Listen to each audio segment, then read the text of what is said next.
Добър вечер, госпожи и господа. Добре дошли в ефира на Вечерно море. От изборите насам не минава седмица, през която медиите да не огласят и някое лично прошение до Бойко Борисов с очакване за моментално решение на проблема. Нищо чудно и темата, за която ще говорим тази вечер в студиото, по някое време да се озове на бюрото на министър-председателя, ако се изчерпят всички останали възможности. Гост на Вечерно море е Митко Алексиев, който и днес не дочака съдебно решение по едно от делата срещу адвокат Пламен Луков. Днешното наказателно дело за документно престъпление ще продължи на 13 април. То е свързано с обвинението, че с фалшиви документи адвокат Луков от името на своята майка е купил на публична продан единственото жилище на Митко Алексиев. Къщата е на улица Братя Шкорпил във Варна. Цената, за която е купува адвокат Луков, е 90 000 евро. Господин Алексиев, добър вечер. Добре дошли в студиото. Добър вечер, добре заварен. Не дочакахте днес присъда. Да започнем с това как изобщо се стигна до делото и как се оказахте без имота си. Просто съм се случил на неподходящото място, в неподходящото време и по тази причина съм останал без имота. Тъй като не съм знаел тогава, в далечната 2006-2007 година, че съществува така наречената юридическа имотна мафия, която си набелязва определени имоти, които иска да придобие по определен начин, тъй като има създадена схема и те се възползват от познанията си първи път, от добрите контакти, които имат в съдебната система втори път, от недобре работещата правоохранителна система трети път, защото дори ако някога във времето случайно бъде издадена някаква присъда, най-вероятно тя може би ще бъде условна, ако някой е придобил достатъчно имущество, защо пък в крайна сметка да няма една условна присъда? Тъй като ако ви успеете да спечелите 100, 200, 300, 500 хиляди евро, какъв е проблема да имате условна присъда, примерно от 1, 2, 3 години? Говорим за условна. Та дори ако ви осъдят, защото максималното наказание по този член е 2 години, ами ако сте откраднали 1 милион евро, що да не лежите 2 години? След 2 години си имате 1 милион и оттам нататък сте си решили проблема за цял живот. При вас нещата започват с това, че имате да внасяте едни суми и в един момент се оказва, ето. Грешката е моя. Случва се веднъж да не предупредим гостите, а те точно тогава ще ви потърсят. Да го реша проблема. Извинявам се много.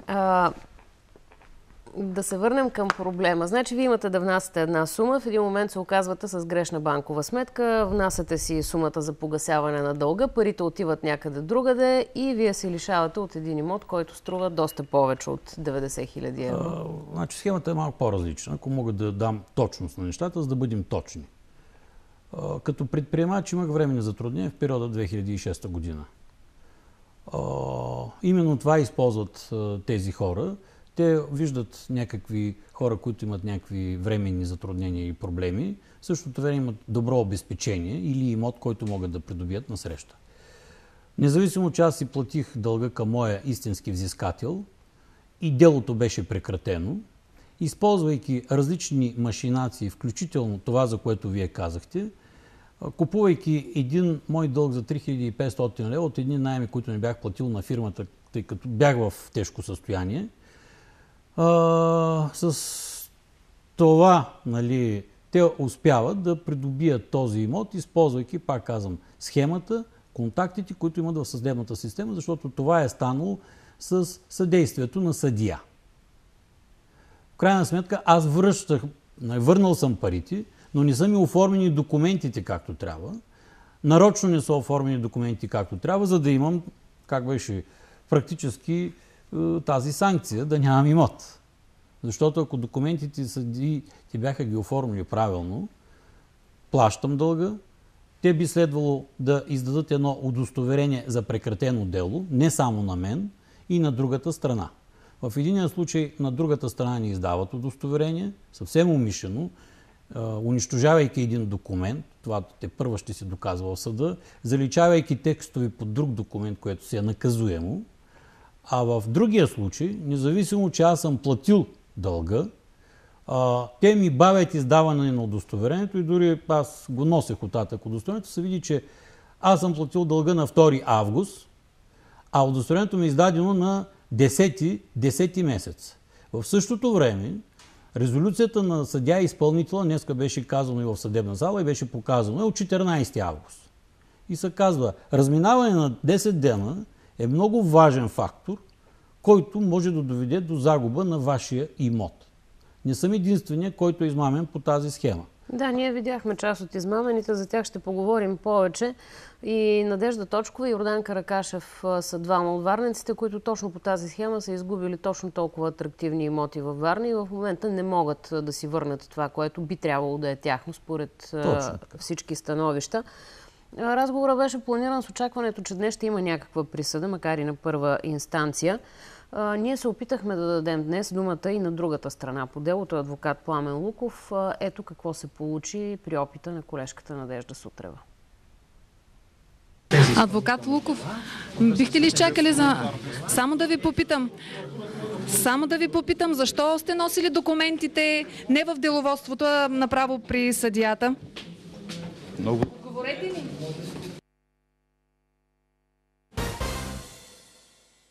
Ето това беше другата страна по делото и нейния коментар за това, което се случва. Има доста документи, които са фалшифицирани и това беше обекта на днешното дело, което не можа да приключи. В какъв капан попадат хората във вашето положение? Защото идеята беше не толкова да обсъждаме едно неприключило съдебно дело, колкото да поговорим за една схема, в началото на която има фалшификация, а накрая няма как да се получи правосъдие, май така се получава. За съжаление така се оказа, защото документните престъпления са по член 309. Този член гласи, че до 2 години, казахме, наказанието. В същото време там потерпевшия, защото ако някой създава документ с невярно съдържание, той го създава с някаква цел. В случая целта е била моя имот. В крайна сметка деянието е извършено, защото моя имот е придобит. В същото време аз не мога да бъда граждански ищец и частен обвинител по този процес, защото това не ми разрешава член 309 от Наказателния кодекс за документни престъпления. Би следвало да мога, тъй като аз съм потерпевшия от тези действия на въпросния подсъдим и на други като него, тъй като се води ново досъдебно производство, в което има и друго уличено лице, а най-вероятно ще излязат и още лица, тъй като от цялата баталия документи, която ви видяхте оттатък в... Да, вие дойдохте с два големи сака за да документи. се види, нали, за какво става дума. Нямаше как да ги изнесем тук. Има над 50% от документите с подписи, които не са на лицата. Но трябва да се установи и кой ги е положил. Защото документа се оказва, че е фалшив, но не може да се установи кой е извършил това деяние, следствие на което няма виновен, следствие на което документът е легитимен. А само когато се докаже, че този документ има лице, което го е извършило престъплението и то бъде осъдено наказано, то тогава хипотезата е, че аз мога да претендирам за нищожност на сделката, тъй като в правото съществува този термин, ако една сделка или една присъда е възоснова на документи с невярно съдържание, то няма правна стойност. Разбира се, групата разчита, че всички тези неща във времето се проточват. Освен това, до наказателен процес това е прецедент. Това е прецедент, според мен, в българската практика. Направете си една справка. Обикновено се водят граждански дела. На това са разчитали и хората. В гражданските дела съда привиква гражданите и там извършителя, който всъщност сламеният човек, подставеното лице, си потвърждава подписа, въпреки че той не е негов. И тогава съдията казва, да, той човека си потвърди подписа. Вие казвате, ма той е различен. Вижте, това са два документа, аз мога да ви покажа такива документи, където едно и също лице има 3 различни подписа на 3 различни документа. Какво казват в съда, защото ние и да ги видим няма особено юридическа стойност това. Естествено, но не, той в съда казва, да, то лицето си потвърди подписите, следствие на което делото приключва и вие забравяте за каквото и да било. Това е в гражданските отношения. Когато влезат в наказателните отношения, нещата са малко по-различни. Там всъщност се доказва точно чрез графологична експертиза, тройна, петорна, дали вие сте се подписали. Вие може да твърдите, че сте се подписали, но в наказателния процес вашето твърдение няма тази стойност. То е като вие твърдите, че сте извършили едно деяние, Но то трябва да бъде то доказано. трябва да бъде доказано, защото вие може да сте решили да поемете вината върху себе си, защото някой ви е платил достатъчно прилична сума, за да станете обвиняем. Аз не знам дали след това предаване и ние няма да се озовем някъде и съдебните зали, защото адвокат Луков вече съди един от колегите, кореспондента на вестник Труд Юлия Кунева, защото е писала за делото. Не знам дали няма да я последваме, но сега се надявам да разберем подробности за нейното дело, свързано с адвокат Луков. Добър вечер, Юлия.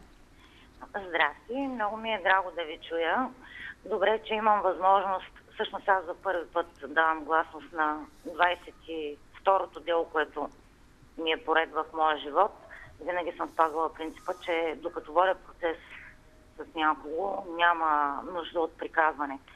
Но в този случай направо ще кажа на колегите, моля ви, елате на 19 март и направете нещо за мене. Защото чувствам, че този път няма да мога да се справя без помощта на колегите. Какво е обвинението срещу теб точно? Това е наказателно дело от частен характер, много архаично образувано, то дори не е гражданско. Обикновено сега модата е да водиш граждански дела, да доказваш си ти морални, разболели са те, оскърбили са те, унизили са те и да искаш едни пари. В този случай не става дума и за това, делото е в районния съд и оскърбените и унижените, като господин адвокат Пламен Луков, всъщност искат да ми обяснят, че аз съм извадила от контекста това дело, предметът му бил някакъв си друг, а пък аз съм го свързала и навързала в една схема престъпна и съм го подредила като част от една мафия, заедно с други хора, чието имена са цитирани съвсем откровено в мой материал от декември месец миналата година. И всъщност наскоро среща с него, съвсем случайно, бяхме заедно на едно място в гилдията му и имаше някакъв медиатор, който опита да ни срещне и да разговаряме.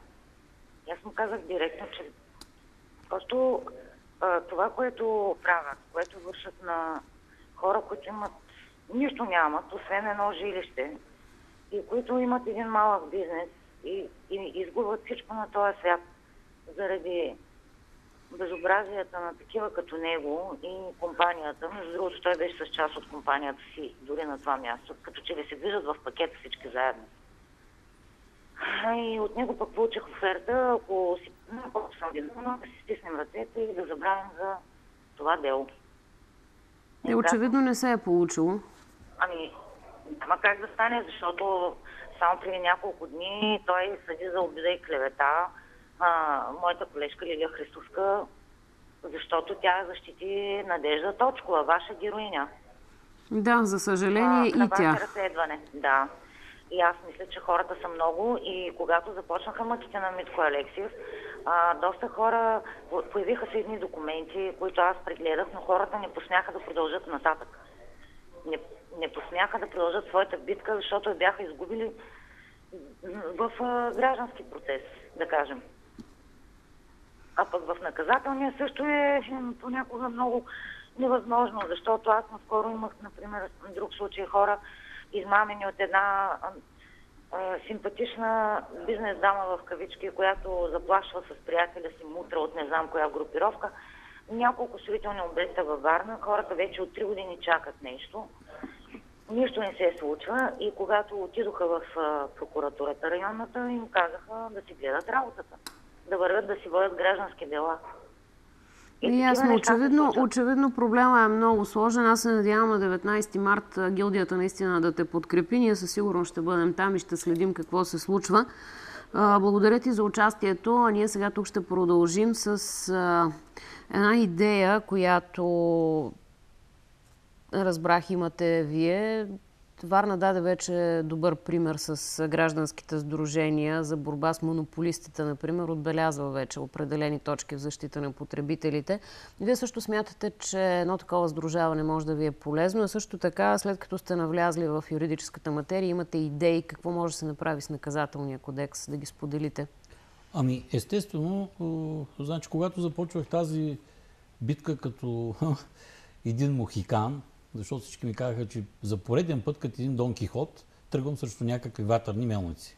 Още повече, че лице от тази група най-нагло ми заяви, Ние сме силни, имаме хора в прокуратурата, имаме хора в съда, имаме хора в полицията, ти си никой. Вземи 90 000 евро, защото в противен случай не само ще вземем къщата и имота, не само няма да получиш тези 90 000 евро, не само ще ти продадем всичко като имущество, ами ще ти създадем толкова много дела, че на тебе свят ще ти се завие и, както се казва, цял живот по съдилища ще ходиш. Казах благодаря, па живем, увидим. Кой както иска така да го разбира. Аз съм гражданин на 57 години, родил съм със свободен град, свободна държава. Градът се казваше Сталин, защото Варна 52 година се казваше Сталинград. Държавата беше Народна република България. Хубава или лоша, аз си обичам държавата и никога не съм искал да избягам от тази държава, както много хора напуснаха, защото казаха, това не е държава. Държавата е такава, каквито са гражданите в тази държава. Аз много моля всички, които се чувстват граждани, да застанат на позиция, а не някъде по кюшетата, като в доброто старо време, да си казват, няма управия, всички са с връзки много дебели, те имат хора на високото ниво, политически чадъри, да си мълчим и да си траем. Така ма посъветваха и мен. Казаха, внимавай, защото ти не се ли страхуваш? От какво да се страхувам? Живея в свободна държава, аз съм свободен човек. Свободният човек не се страхува. Аз съм готов да защитавам каузата с документи. Издирал съм 4 дела, защото не ме интересува кой какво ще говори. Всеки може да говори каквото си иска. Мен ме интересува този, който е ощетен, да дойде с делото си, както е това дело, което да бъде надлежно заверено, защото копие може да ми даде всеки, да го имам заверено и тогава ще, като му направя вече с моя опит, който съм натрупал в тези 3 години и половина, ще изкарам всички тези безобразия, които изкарах ето от това дело. То е подготвено за внасене до главния прокурор. Дай Боже сега да не си затварят очите хората в главна прокуратура, защото много дълго време имаше опънат чадър на тези хора. И това го казват хора от юридическите среди, с които аз съм се срещал. Значи, мой приятел адвокат, мой приятел съдия, мой приятел еди си какъв. Нали? В крайна сметка аз съм човек с много контакти. За съжаление, това, което се споделя по този начин, обаче не води до върши промяна. Работа. Значи, ние подготвяме създаването на едно гражданско сдружение, което да поеме защитата на такъв род хора, включително да подготвя една инициатива до правната комисия, до Министерството на правосъдието, тъй като в момента се подготвя новия наказателен кодекс. В него трябва да има съществени промени в някои от членовете, особено както ви цитирах въпроса на член 309, който излиза, че на вас ще ви приберат всичко, но вие не сте ощетена. А това е станало с документи с невярно съдържание, чрез измама.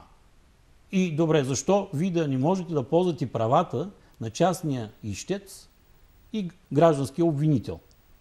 Или обратно, мисля, че е точната терминология, защото в крайна сметка аз първа ставам юрист, но научих много и сега вече знам всички тънкости. Ако се върнем 3 години назад, не биха могли да ми скроят тая шапка толкова лесно, колкото ми я скроиха.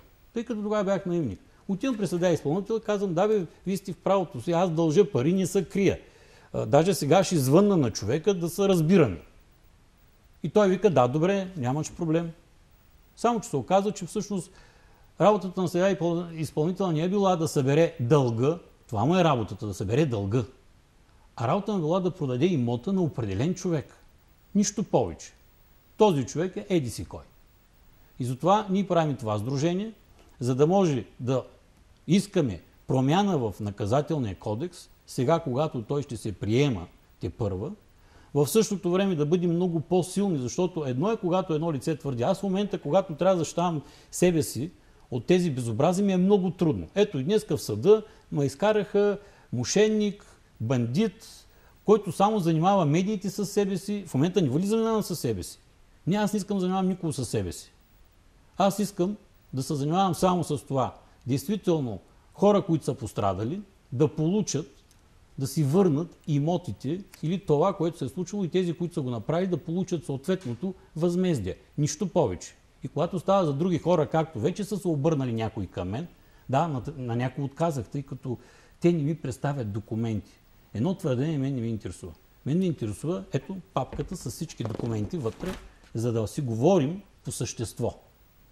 Така че това сдружение ще се занимава с реална проверка на нещата, с сезиране на съответните институции, защото имаме много по-голяма сила като граждани, които са обединили и в крайна сметка застават с името си пред институцията, а не под сурдинка някъде в някоя кръчма или в някой кобеши хол да се оплакваме или на улицата вай. То нищо не може да стане в тая държава. Точно това беше идеята да се срещнем с вас на живо в студиото, за да съобщим, че все пак не всеки, който е наречен никой, се съгласява с това. Благодаря ви за гостуването и очаквам, когато нещата около сдружението се задвижат, да се срещнем отново, за да можем да кажем на пострадалите към кого и как могат да се обръщат. Ще следим определено това, което се случва и с имотите, отнети от мафията с белия кички във Варна и с делото срещу колежката Юлия Кунева. Вие останете с нас, Вечерно море продължава.